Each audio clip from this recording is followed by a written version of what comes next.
Hello friends, welcome to A1IS. My name is Pranav Singh and today we will start our discussion over international relations जो हम module पढ़ रहे थे। तो उसमें जाने से पहले हम again we discuss one important mains question regarding our previous topic जो हमने पढ़ा था बीमस्टेक, उसको लेकर के इम्पॉर्टेंट क्वेश्चन है, आज हम वो डिस्कस करेंगे। Then we move to today important organization जो हमें पढ़ना आज। तो ये क्वेश्चन है, इसको थोड़ा आप ध्यान से पढ़िए। China's growing influence in the BIMSTEC region presents both opportunities and challenges for the organization. Discuss how India can address the challenges posed by China's presence in BIMSTEC countries while also capitalizing on the opportunities for regional cooperation. तो यहाँ पे दो question को और China के dominance को ध्यान में रखते हुए एक इम्पॉर्टेंट क्वेश्चन है और साथ में बीमस्टेक का रोल के बारे में बात किया गया। इंडिया के चैलेंजेस को लेकर इंडिया क्या चैलेंजेस फेस कर रही है, क्या अपॉर्चुनिटीज है। तो ये क्वेश्चन जब ऐसे आएंगे तो हमने बीमस्टेक के बारे में सारा चीज डिस्कशन किया था। अब we know that one of the important thing regarding कि हमें चाइना के डोमिनेंस को एक तरीके से टैकल करने के लिए this organisation play critical role. अब चाइना का बीआरआई का जो इनिशिएटिव है बेल्ट रोड इनिशिएटिव, जिसको हम बीआरआई शॉर्ट फॉर्म में बोलते हैं, it is very much important. अब ये जो डोमिनेंस है बीआरआई का वो बीमस्टेक कंट्रीज में बहुत इंपॉर्टेंट है। अब वो हमारे लिए बहुत बड़ा एक इम्पॉर्टेंट चैलेंज है। ध्यान रखिएगा, आप हमारे when you write any international relation question, आप ये नहीं लिखिएगा our country, our prime minister. तो हम आपको समझाने के लिए आवर कंट्री हम बोल सकते हैं, लेकिन when you write mains question, जब आप आंसर्स लिखेंगे तो आप इंडिया यूज कीजिएगा। सब ज़्यादा भावना में बहकर ये आपको नहीं लिख देना हमारा देश, हमारा भारत देश ऐसे करके। तो आप एक ऑफिसर्स उसमें जा रहे हैं तो आपको वो देखा जाएगा कि आप कैसे क्वेश्चन को अप्रोच रखते हैं। और व्हेन यू राइट डायरेक्ट नहीं लिख सकते नरेंद्र मोदी, और वहाँ ये भी नहीं लिखना श्री श्री नरेंद्र मोदी। तो वहाँ पे आपको सही शब्द जो यूज़ करना है प्राइम मिनिस्टर, पीएम मोदी ऐसे करके आप बोल सकते हैं, या ये नहीं कि पीएम मोदी जी, पंडित नेहरू यूज कर सकते हैं, या ना कि पंडित नेहरू जी। तो ऐसे चीज होते हैं जब आंसर्स राइटिंग में आपको ध्यान रखना। तो मैं समझाने के लिए आवर यूज कर सकता हूँ, आवर कंट्री, हम, हमारा देश, हम ऐसा। लेकिन आप जब आंसर लिखेगा तो ऐसे शब्द यूज नहीं कीजिएगा when you right this type of question in international relation. तो बीमस्टेक में बीआरआई का बहुत स्ट्रॉन्ग प्रेजेंस है। जैसे बांग्लादेश में आपको पता है एक इंपॉर्टेंट कॉरिडोर बन रहा है, श्रीलंका को ध्यान में रखते हुए वहाँ भी बहुत इंपॉर्टेंट इनिशिएटिव्स दिया गया है, म्यांमार में, थाईलैंड में। तो this all are the important one where we have to tackle. तो बीआरआई आपने पढ़ा होगा व्हेन यू डिस्कस या स्टडी आप कर रहे थे इंटरनेशनल रिलेशन। तो ऐसे क्वेश्चन को बहुत इजी वे में आपको डील करना है। जैसे बीआरआई के बारे में एक तरीके से बोला, वही हमारे लिए सबसे बड़ा चैलेंज है जो प्रेजेंट है चाइना के लिए।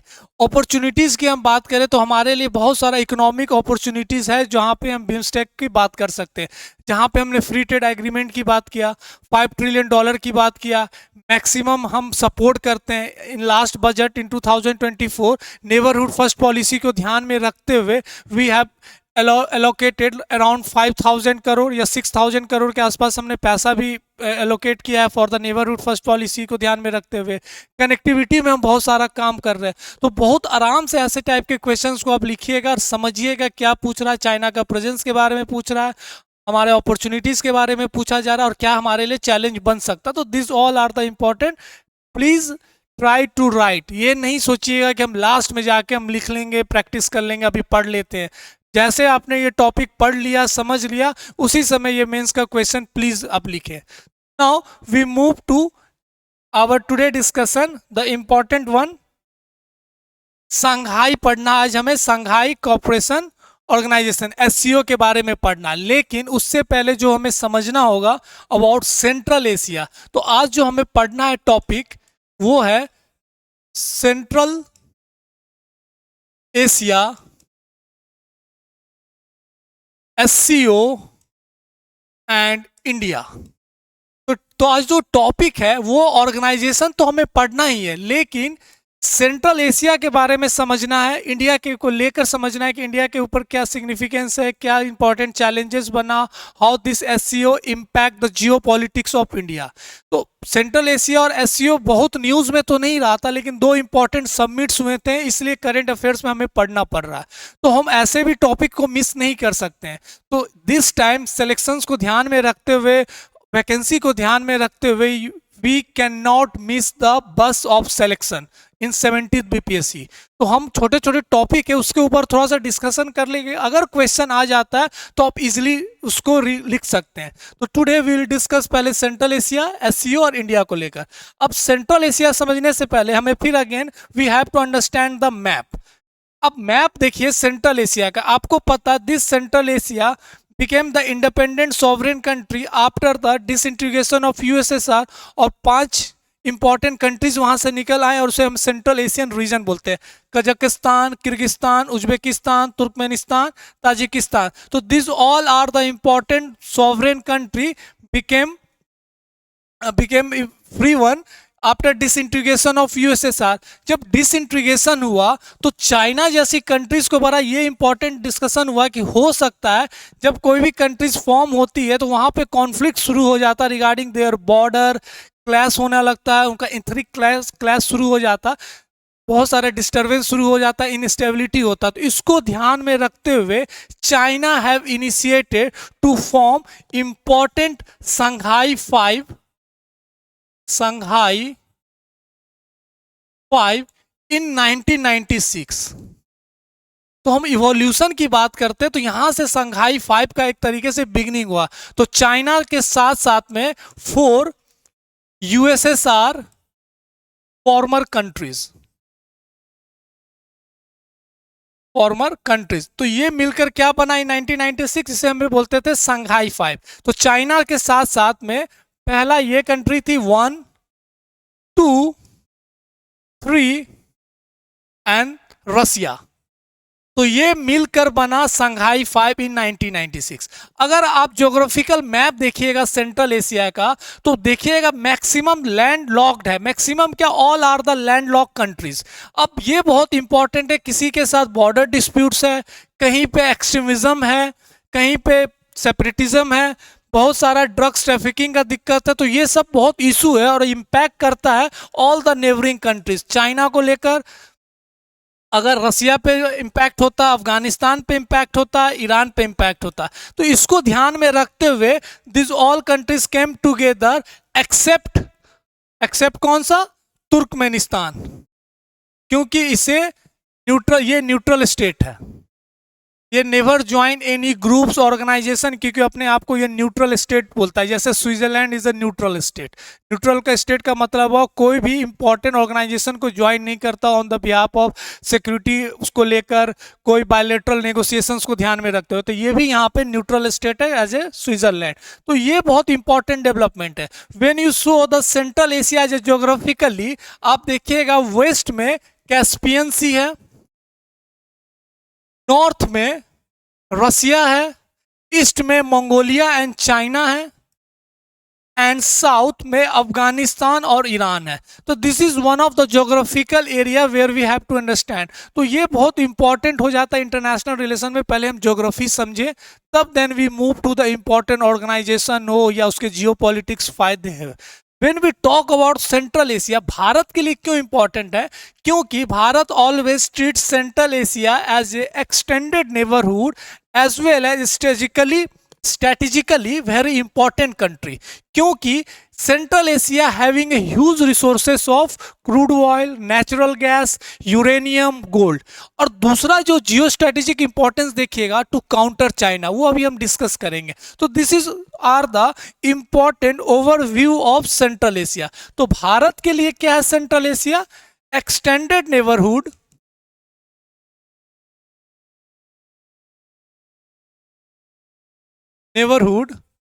As well as strategic partner. ये हम भारत के दृष्टिकोण से बात कर रहे हैं इन पॉइंट ऑफ व्यू। ओके, अब सेंट्रल एशिया का हमारे भारत के साथ अगेन मैं बोल सकता हूं हमारे भारत के साथ, आपको यूज नहीं करना ऐसे शब्द हमारे भारत के साथ या आवर कंट्री, आपको डायरेक्टली इंडिया यूज करना। तो when we talk about India का जो सिविलाइजेशनल लिंक है, हमें पता हड़प्पा सिविलाइजेशन और उनका यहाँ जो एंशियंट सिविलाइजेशन है तुर्कमेनिस्तान का, वो एक तरीके से इंटरलिंक था।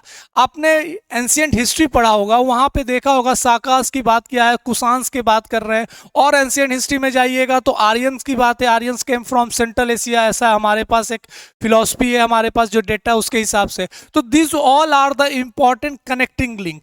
जब हम इंडो पैसिफिक की बात करते हैं तो that time we talk about our maritime strategy, and when we talk about central Asia it means that it is a continental strategy. तो it is very important what strategy we follow, maritime strategy और continental strategy. तो central Asia is very important when we talk about the energy security को ध्यान में रखते हुए, क्योंकि ये भी बहुत इंपॉर्टेंट पॉइंट ऑफ व्यू है इंडिया के लिए कि सेंट्रल एशिया क्यों इंपॉर्टेंट है, जिससे हमारा डायरेक्ट कनेक्शन नहीं, कनेक्टिविटी प्रॉब्लम है, हम पाकिस्तान के थ्रू नहीं जा सकते, अफगानिस्तान में दिक्कत है, बहुत सारे इनस्टेबिलिटी है, ईरान पे बहुत सारे सेंसन्स है, तब भी हमारे लिए सेंट्रल एशिया क्यों इतना इंपॉर्टेंट हो जाता है, और उसमें एससीओ जैसा ऑर्गेनाइजेशन क्यों इतना इंपॉर्टेंट है। तो ये सब टॉपिक्स जो होते हैं बड़ा इंपॉर्टेंट होता है एग्जाम पॉइंट ऑफ व्यू से भी कि क्या इस पर क्वेश्चन आएंगे कि नहीं आएंगे, क्योंकि बहुत सारा डिस्कशन था जो एससीओ का सबमिट हुआ था इन द जुलाई, और जो लास्ट सबमिट हुआ था जो हेड ऑफ द गवर्नमेंट का, जिसमें external affairs minister visited to Islamabad.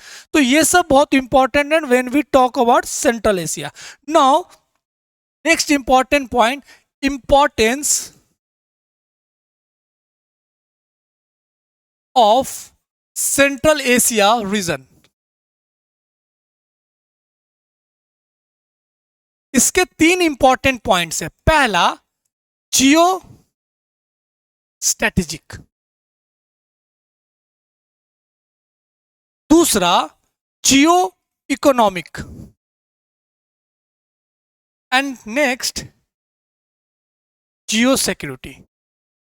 तो हम इंपॉर्टेंस की बात करें तो this all are the important area where we have to understand central Asian reason.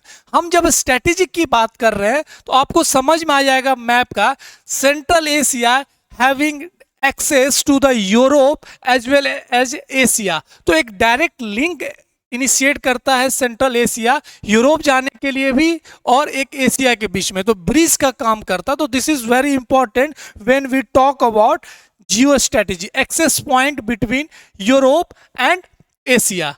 When we talk about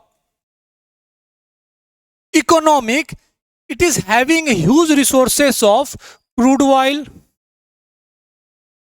natural gas, uranium, gold. These all are the important having abundant resources। अगर हम इस सब की बात करें तो आपको पता है, अगर आप रिसोर्सेज की बात करेंगे तो Kazakhstan having abundant resources of uranium after India signed nuclear deal with USA, और हम पे बहुत सारे जब सैंक्शंस लगे हुए थे तो हमारे पास यूरेनियम की टेक्नोलॉजी ट्रांसफर तो हो गया, लेकिन maximum of the countries have making huge sanctions कि हम यूरेनियम परचेस नहीं कर सके। तो उसमें after 2008 have been a huge sign having a huge relation or one of the core relation with Kazakhstan where we can get abundant uranium, और हमने धीरे धीरे यूरेनियम और सेंट्रल एशिया के साथ स्ट्रॉन्ग रिलेशंस डेवलप किया।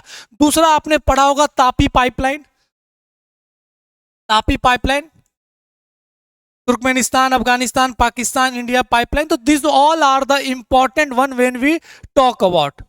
नेक्स्ट इंपॉर्टेंट पॉइंट है geo security की हम बात करते हैं। अगेन जब हम जियो सिक्योरिटी की बात करते हैं तो हमें पता है after the disintegration of USSR यहाँ पे बहुत सारे डिस्टर्बेंस शुरू हो गए थे, एक्सट्रीमिज्म को लेकर, सेपरेटिज्म को लेकर, नार्कोटिक्स प्रॉब्लम, ये सारा ड्रग्स, इलीगल ड्रग्स ट्रैफिकिंग को लेकर। तो इसको ध्यान में रखते हुए अफगानिस्तान भी बहुत इंपैक्ट हुआ, और Afghanistan is hour one of the important neighbour. तो यहाँ पे अगर इंपैक्ट होगा तो इसका डायरेक्टली इंपैक्ट कहाँ पे पड़ेगा, भारत में पड़ेगा। तो इसको भी ध्यान में रखते हुए जियो सिक्योरिटी भी हमारे लिए बहुत इंपॉर्टेंट है कि सेंट्रल एशिया में ये सब बैलेंस हो, स्टेबल हो।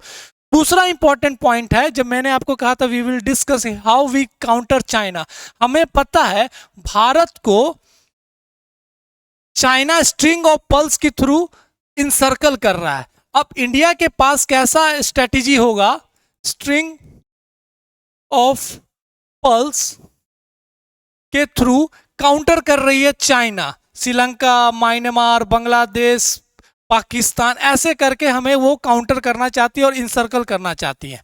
अब भारत के पास स्ट्रेटेजी है कि हमें भी कुछ ना कुछ यूज करना होगा और चाइना को एक तरीके से काउंटर अटैक करना होगा या काउंटर बैलेंस करना होगा। For that reason we adopted diamond necklace strategy. आपने नेकलेस डायमंड स्ट्रेटेजी पढ़ा होगा इन इंटरनेशनल रिलेशंस। तो भारत के लिए इस स्ट्रेटेजी को काउंटर करने के लिए we need central Asia. Central Asia में एनर्जी के लिए तो सही है, साथ साथ as a strategic way central Asia is very important. अब चाइना के साथ हमने क्या कर रहा है, यहाँ पे हमने कुछ इंपॉर्टेंट एयर बेस वो लिया है, फारकोट में लिया है, आईनी में लिया है, and we developed. Tajikistan is directly influence with Russia, क्योंकि वहीं से यूएसएसआर से निकल कर आई है, तो ताजिकिस्तान का बहुत अच्छा रिलेशंस है। And through India Russia relations we are having important air bases in Farkhor, Ayni. जरूरत पड़े तो we can easily counter China. अगर चाइना हमें इंसर्कल कर रही है फ्रॉम स्ट्रिंग ऑफ पल्स, तो थ्रू दिस स्ट्रेटेजी हम चाइना को काउंटर कर सकते हैं। दूसरा, चाइना हमारे नेबरिंग कंट्रीज को इंपैक्ट कर रही है, बांग्लादेश हो, नेपाल हो, भूटान हो, श्रीलंका हो, तो ये सब चाइना के नेबरिंग कंट्रीज है। अगर हमारा अच्छा रिलेशंस हो इनके साथ तो we can counter China when we need. तो strategically central Asia is very important. Economic हमने डिस्कस किया, सिक्योरिटी हिसाब से डिस्कस किया और स्ट्रेटेजिकली डिस्कस किया। तो this is very important basic when we talk about central Asia. Next important point है कि सेंट्रल एशिया, हर चीज बहुत इंपॉर्टेंट, रिसोर्सेज की बात की जाती है, हर चीज इंपॉर्टेंट एरियाज की बात की जाती है, उसमें जो सेकेंड पॉइंट निकल कर आता है the Shanghai one, Shanghai cooperation organization, जिसको शॉर्ट फॉर्म में हम बोलते हैं SCO. In previous we have discuss the Shanghai 5 in 1996 and in 2001 Uzbekistan entered into this Shanghai 5 and became SCO. Present SCO having 10 members. The latest one is the Belarus and उससे पहले Iran था। So these all are the basic example. India have 2017 में India and Pakistan officially became the member after signing memorandum of obligation in 2016. 2015 ऊफा रसिया में SCO का meetings हुआ, वहां पे decide हुआ कि India and Pakistan become a member. 2016 में मेमोरेंडम ऑफ ऑब्लिगेशंस होते हैं, उसको इंडिया और पाकिस्तान ने साइन किया। ये मेमोरेंडम ऑफ ऑब्लिगेशंस क्या होता है? The Shanghai spirit, the core spirit of SCO, उसको इंडिया और पाकिस्तान ने कहा कि we will follow and we have, मतलब ऑब्लिगेशंस जो है हम उसको फॉलो करेंगे, मैंडेटरी है। एंड 2017 परमानेंट मेंबर बन गए वो। तो this is one of the basic structure when we talk about SCO. Next important, SCO क्यों इतना इंपॉर्टेंट है व्हेन वी टॉक अबाउट, अगर हम देखें, again this is the one of the area, हम हर ऑर्गेनाइजेशन में इस चीज को डिस्कस करते हैं। When we talk about, it is 42% of global population.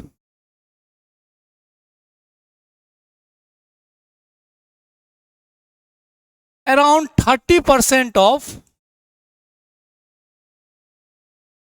world trade and around 22% world's GDP.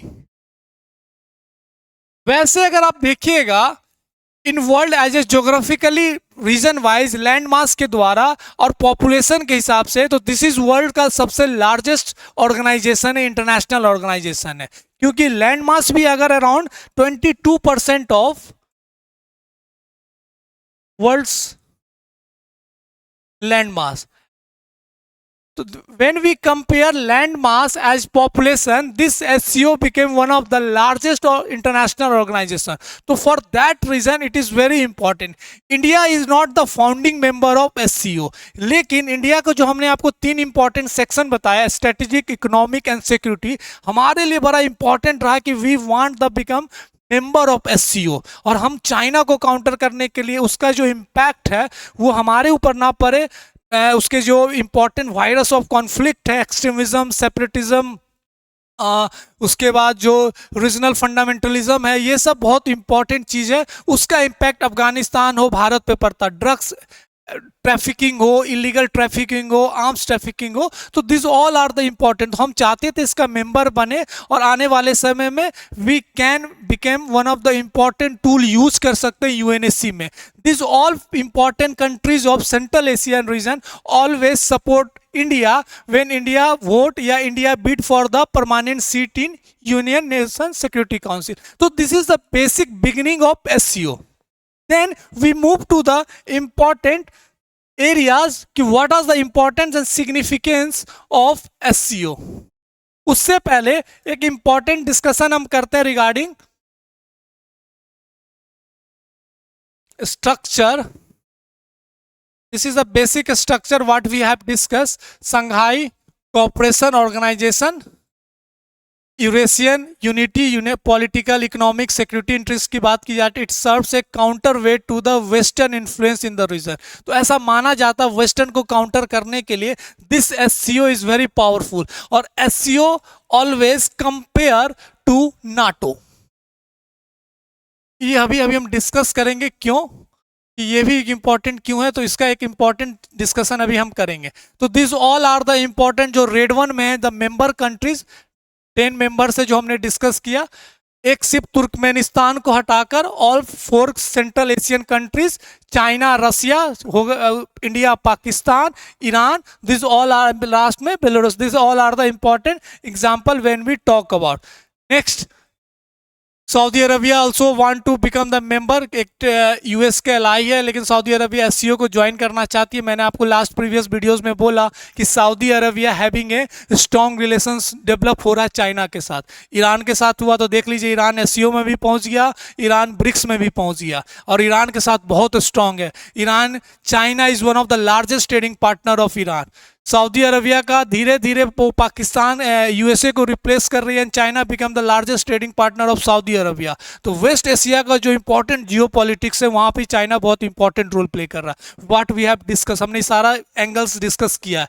Then we move to the SCO as the largest regional organization globally.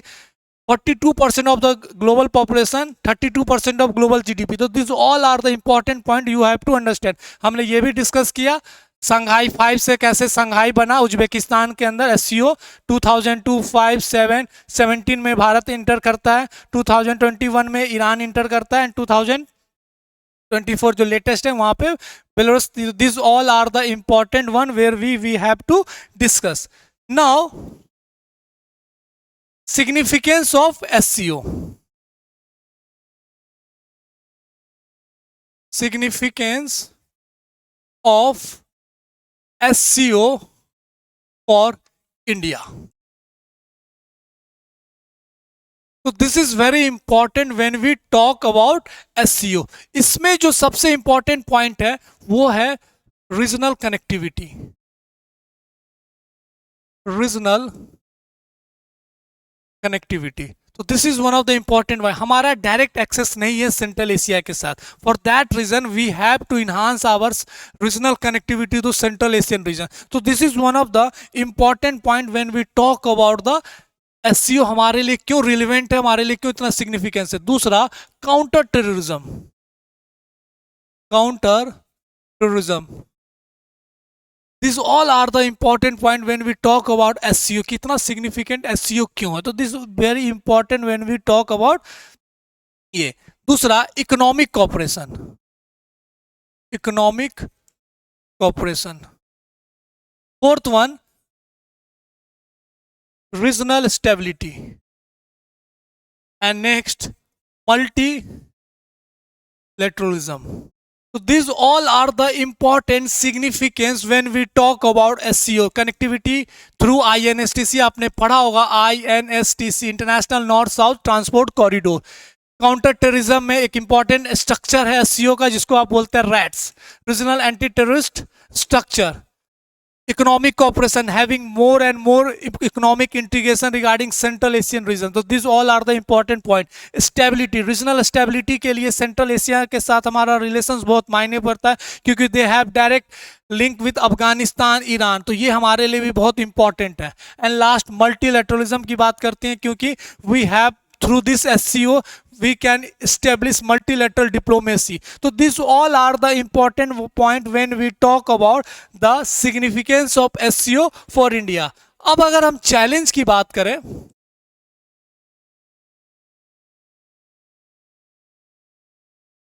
एक सबसे core challenge बना हुआ द वायरस ऑफ कॉन्फ्लिक्ट.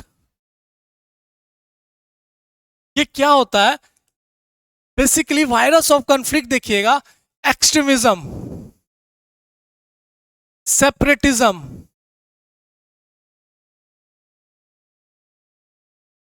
और extremism, separatism, this all are the important factor when we talk about. दूसरा, जो हर countries के साथ कोई ना कोई जो बाउंड्री बनाए हुए हैं, उनके साथ कोई ना कोई डिस्प्यूट चलते रहता है.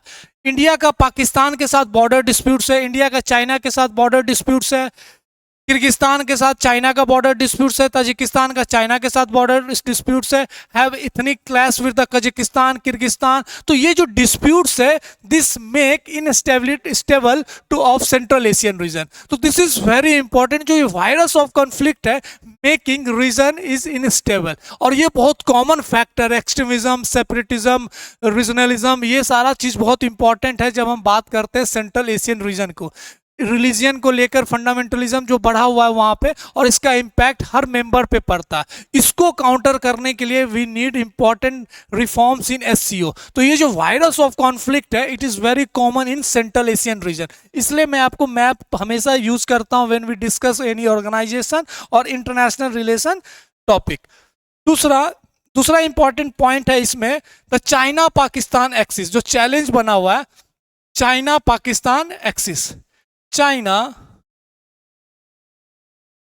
पाकिस्तान एक्सिस. हमें पता है कि चाइना ऑलवेज वांट कि पाकिस्तान SCO का मेंबर बने, एंड रसिया वांट कि इंडिया भी मेंबर बने. तो लास्ट में क्या डिसाइड हुआ कि इंडिया पाकिस्तान दोनों मेंबर बने. In 2017 both countries became the member of SCO. लेकिन जो चाइना पाकिस्तान का एक्सिस है, play significant role, and this is the one of the important challenges for India when we talk about SCO और particular to central Asian region. Geopolitical tension,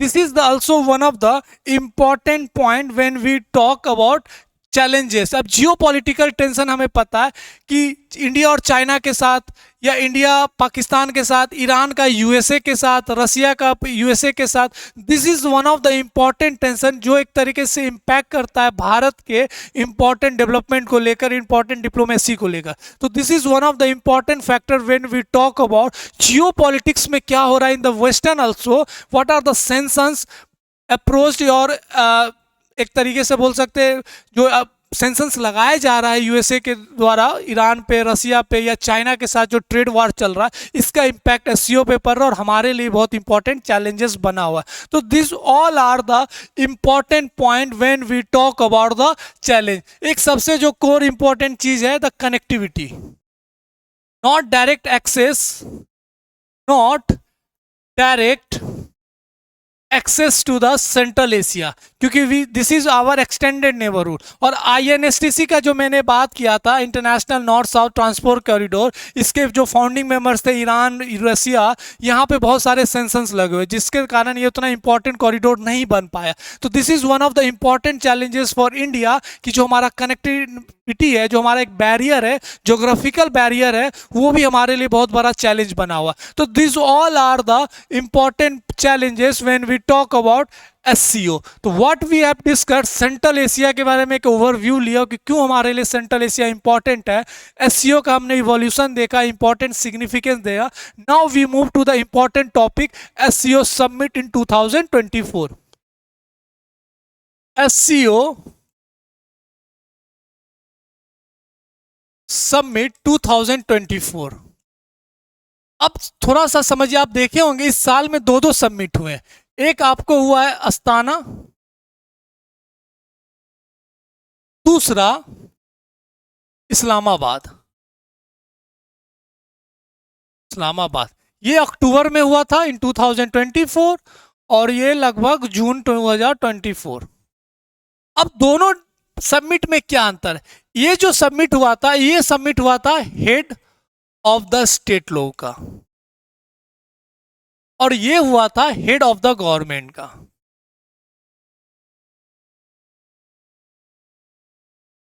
तो this is basic difference, थोड़ा सा समझिए। When we talk about SCO structure, तो इसमें जो सबसे top होते हैं वो होते हैं हेड ऑफ द स्टेट, उसके बाद होते हैं हेड ऑफ द गवर्नमेंट, उसके बाद the important council of foreign minister, then RATS, RADS, RATS, and last में सेक्रेटरीट। तो this is the important structure when we head of the state, मतलब we know that head of the state कौन हुआ, हमारे president हुए, but we have a parliamentary democracy in the name of president. हम हर काम उनके नेम पे करते हैं, लेकिन रिप्रेजेंटेटिव बनकर प्राइम मिनिस्टर जाते हैं। तो जब हेड ऑफ द स्टेट होते हैं तो जितने फाउंड मेंबर्स हैं उनके जो टॉप लीडर है, रसिया के पुतिन हुए, चाइना के जिनपिंग हुए, ये सब आते हैं मीटिंग्स में। तो वहां पे भारत के प्राइम मिनिस्टर रिप्रेजेंट करते हैं as head of the state. जब हेड ऑफ द गवर्नमेंट होता है तो उनके वहां के प्राइम मिनिस्टर और जो सेकेंड नंबर होते हैं वो विजिट करते हैं। फॉर दैट रीजन जब हेड ऑफ द गवर्नमेंट की बात होती है, ऑफिशियली प्राइम मिनिस्टर को जाना चाहिए, बट एज ए डिप्लोमेटिक चीज को दिखाने के लिए we always foreign minister represent head of the government. तो इस्लामाबाद में जो हेड ऑफ द गवर्नमेंट की जो मीटिंग हुआ वहां पे जयशंकर गए थे। जब काउंसिल ऑफ फॉरेन मिनिस्टर का होता तो वहां पे तो जाएंगे ही फॉरेन मिनिस्टर, या कभी कभी यहाँ पर रिप्लेसमेंट में अजीत डोवाल भी चले जाते हैं या डिफेंस मिनिस्टर भी चले जाते हैं। तो लेकिन हेड ऑफ द स्टेट की जब भी मीटिंग्स होती है तो ऑलवेज प्राइम मिनिस्टर। लेकिन जो अस्थाना में इस बार का मीटिंग्स हुआ था इन जून 2024, वहां पे प्राइम मिनिस्टर नहीं गए थे, वहां पे गए थे फॉरेन मिनिस्टर। तब वहां से एक डिस्कशन बाहर निकल के आया कि now India not seeing SCO as a seriously, क्योंकि they have making a strong relation with western countries. अब SCO उनके लिए साइडलाइन हो गया, जो उनको अपॉर्चुनिटीज और जो उनके ऑप्शंस थे वो पूरे हो गए हैं। Now they want to make difference, principal difference with SCO, that why prime minister not visited to the Astana. तो ये एक इंपॉर्टेंट डिस्कशन शुरू होने लगा था, लेकिन ये सच्चाई नहीं है। आफ्टर एक्सटर्नल अफेयर्स मिनिस्टर की ये बहुत सारा इंपॉर्टेंट चीज थे जिसके कारण प्राइम मिनिस्टर नहीं जा पाए थे। लेकिन again India having a strong presence, India चाहती है SCO में उसका बहुत इंपॉर्टेंट रोल हो, क्योंकि काउंटर टेररिज्म की बात हो, पाकिस्तान को काउंटर करने की बात हो, चाइना के साथ डिसएंगेजमेंट विद जो प्रॉब्लम है उसको सॉर्ट आउट करने की बात हो, तो this SCO is one of the core organisation for India for stability as well as diplomacy. तो this is the normal important structure. जब हम रैड्स की बात करते हैं, this is the important one, regional anti terrorist structure, basically to counter terrorism, separatism. इसको लेकर हमेशा बहुत दिक्कत रहता है SCO के जितने भी मेंबर्स हैं। तो this organisation play critical role when we talk about, तो this is one of the important way. Now back to the important SCO summit. तो यहाँ पे अस्थाना में भी बहुत सारे कुछ इंपॉर्टेंट डिक्लेरेशंस की बात की गई थी, रिगार्डिंग काउंटर टेररिज्म की बात की गई थी, काउंटर टेररिज्म की बात की गई थी, इंडिया और चाइना की बातचीत हुई, जो डिस इंगेजमेंट को लेकर बातचीत हुआ था, डिस इंगेजमेंट ऑफ ट्रूप्स। तो this is are the basic outcomes come outside from SCO summit. दूसरा इंपॉर्टेंट बात था कि 2035 को ध्यान में रखते हुए एक इंपॉर्टेंट डेवलपमेंट स्ट्रेटजी बना जाए।